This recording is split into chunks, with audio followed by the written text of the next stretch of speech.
Hello dear, आज हम लोग डिटर्मिनेंट को देखेंगे। डिटर्मिनेंट क्लास 12th का one of the most important chapter है। इसमें जो क्वेश्चंस आते हैं बहुत ट्रिकी आते हैं। अगर आपको प्रॉपर्टीज़ पता है और डिटर्मिनेंट्स के विषय में आप जानते हैं तो डिटर्मिनेंट का कोई भी क्वेश्चन बनाना आपके लिए आसान होगा। तो सबसे पहले डिटर्मिनेंट के बारे में हम लोग देखते हैं।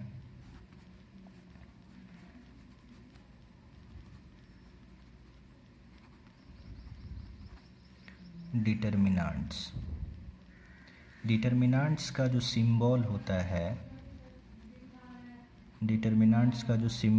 है, इसमें हम लोग डिटर्मिनेंट को डेल्टा से भी रिप्रेजेंट कर सकते हैं, मॉड ए से भी रिप्रेजेंट कर सकते हैं और डी ऑफ ए से भी रिप्रेजेंट कर सकते हैं। ये तीन रिप्रेजेंटेशन होता है डिटर्मिनेंट का, जिसमें हम लोग ज़्यादातर ये वाला साइन यूज़ करेंगे।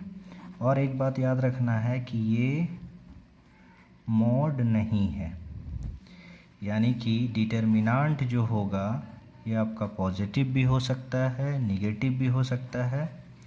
और उसके बाद आप याद रखना कि अगर हम मैट्रिक्स की बात करें तो मैट्रिक्स का जितने सारे आंसर्स आते थे वो आपका मैट्रिक्स फॉर्म में होता था। लेकिन अगर मैं डिटर्मिनेंट की बात करूं, डिटर्मिनेंट्स की अगर बात करूं तो इसमें जो होता है हमारा न्यूमेरिकल वैल्यू होता है। यानी मैट्रिक्स को हम लोग इस तरीके से बिग ब्रैकेट में रिप्रेजेंट करते थे, जैसे सपोज करो 2 4 5 6।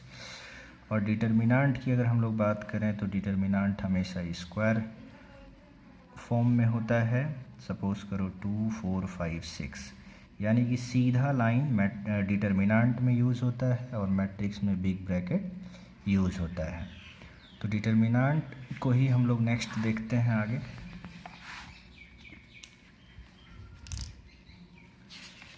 इसके बाद जो है मैं आपको बताऊंगा कि डिटर्मिनेंट में जो न्यूमेरिकल वैल्यू फाइंड किया जाता है वो कैसे फाइंड किया जाता है। तो देखो, numerical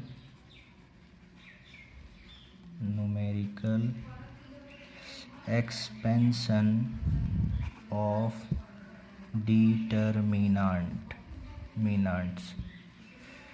numerical expansions of determinants. इसमें हम लोग क्या करेंगे कि एक छोटा सा एग्जांपल लेके चलते हैं। 2 4 5 6। सपोज करो कि आपको डिटर्मिनेंट ऑफ ए बताना है या मॉड ए बताना है या आपको डेल्टा बताना है। तो बनाने से पहले आप याद रखना कि डिटर्मिनेंट में जो हर एक साइन होता है वो एलिमेंट के accordingly plus minus minus plus होता है। यानी कि अगर मैं इसको एक्सपेंड करूँगा तो पहले आप क्या करना, 2 को 6 से मल्टीप्लाई कर देना। उसके बाद जो रिजल्ट होगा, जैसे दूसरा एरो हमारा आएगा वो साइन माइनस के साथ आएगा। उसके बाद जो भी एलिमेंट का साइन है इसको मल्टीप्लाई कर देंगे, that is 12 minus 20, this will B -8। तो ये आंसर हो सकता है। बहुत सारे स्टूडेंट यहाँ पे कंफ्यूज हो जाते हैं कि सर आपने मॉडुलस लिया है तो मॉडुलस निगेटिव नहीं होता है। तो मेरे दोस्त, मैं आपको फिर से रिमाइंड कर दे रहा हूँ कि वो मॉड अलग होता था। मॉड का मतलब एब्सोल्यूट फंक्शन होता था। यहाँ पे डिटर्मिनेंट को ही मैंने इस तरीके से रिप्रेजेंट किया है, that is both are different. Modulus positive होता है लेकिन determinant of A may be positive may be negative. तो ये जो मैंने आपको एग्जांपल बताया था 2 × 2 ऑर्डर का बताया था, इसी में हम लोग एक और एग्जांपल लेके चलते हैं। 1 2 3 4 5 6 7 8 9। अब मैं आपको इसको एक्सपेंड करना सिखाऊंगा। तो एलिमेंट्स के जो साइन होते हैं पहले हम लोग उसको देख लेते हैं। पहला एलिमेंट प्लस होता है यानी पॉजिटिव साइन होगा, दूसरा निगेटिव होगा, फिर पॉजिटिव होगा, फिर निगेटिव होगा, फिर पॉजिटिव होगा, फिर negative, positive, negative and positive होगा। एक बात आप और याद रखोगे कि डिटर्मिनांट को हम लोग किसी भी रो किसी भी कॉलम के रिस्पेक्ट में एक्सपेंड कर सकते हैं। उसके लिए आपको एलिमेंट्स का साइन को देखना होगा। अगर आप साइन सही से लेके चल रहे हो तो डिटर्मिनांट का आंसर चेंज नहीं होगा। यानी कि हम लोग यहाँ पे एक्सपेंशन अलोंग R1 देखते हैं। आप जानते हो this will be R1, this will be R2, this will be R3।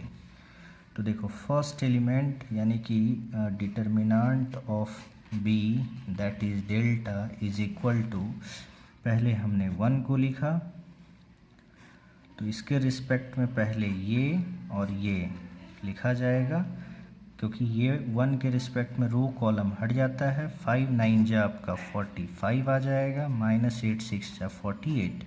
ये पॉजिटिव हुआ, ये नेगेटिव हुआ। फिर दूसरा एलिमेंट का साइन मैंने आपको माइनस बताया है, हमने -2 लिखा। ये रो और ये कॉलम हट जाएगा हमारा, 9 4 जा 36, -7 6 जा 42। फिर तीसरे एलिमेंट का साइन मेरा पॉजिटिव है। अगर यहाँ नेगेटिव होता तो यहाँ नेगेटिव लिखते, क्योंकि नेगेटिव इंटू पॉजिटिव नेगेटिव हो जाता। तो यहाँ पे हमने 3 को लिखा। 3 को लिखने के बाद ये रो ये कॉलम हट गया। 8 इंटू 4 दैट इज़ 32 -35, यानी कि ये हो जाएगा -3 -2 into -6 +3 into -3, this will be -3 + 12 -9, that is answer will be 0।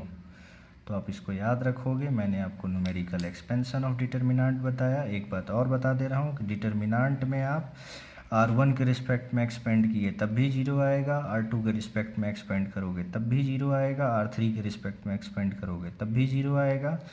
Column 1 column 2 column 3 के भी रिस्पेक्ट में अगर मैं इसको एक्सपेंड करूँगा तो आंसर कैन नेवर चेंज। तो आज के लेक्चर में इतना ही रखते हैं, फिर नेक्स्ट वीडियो में आपको अपलोड करके बताऊँगा। Thank you.